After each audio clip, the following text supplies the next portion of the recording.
जनगणनेबाबत केंद्र सरकारकडून अधिसूचना जारी. पहिल्यांदाच जातनिहाय माहिती संकलित केली जाणार. 2027 मध्ये अत्याधुनिक डिजिटल उपकरणांद्वारे प्रक्रिया राबवणार. केंद्रीय गृहमंत्री अमित शहांची मागणी.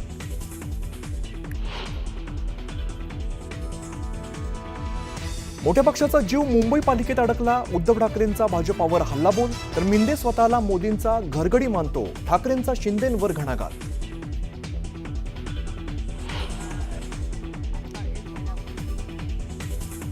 मावळमधील कुंडमळा पुलासाठी 8 कोटी मंजूर. मात्र तत्कालीन मंत्र्यांकडून 80,000च्या पत्रावर सही. संजय राऊतांचा रवींद्र चव्हाणांवरती आरोप, तर मावळ दुर्घटनेवर अजित पवार गप्प का? संजय राऊतांचा सवाल.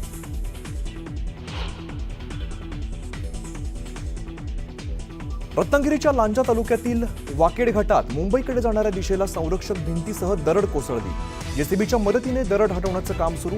महामार्गावरती मोठी वाहतूक कोंडी.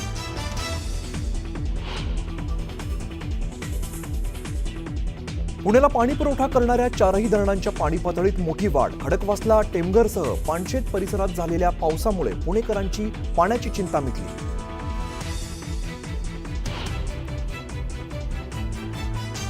लोणावळ्यात मुसळधार पावसामुळे भुशी डॅम ओव्हरफ्लो. पर्यटकांना खबरदारी घेण्याचं स्थानिक प्रशासनाचं आवाहन.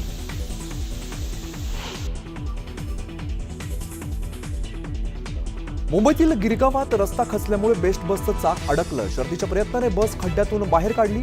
मात्र ऐन वर्दळीच्या बसचं चाक अडकल्यामुळे काही काळासाठी वाहतूक विस्कळीत.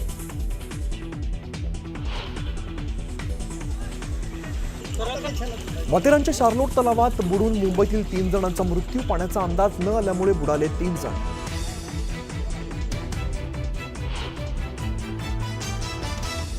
पुण्यात पीएमपीएलएच्या दरवाढीचा मेट्रोला फायदा. दैनंदिन प्रवासी संख्येत झाली सरासरी 9,000ने वाढ.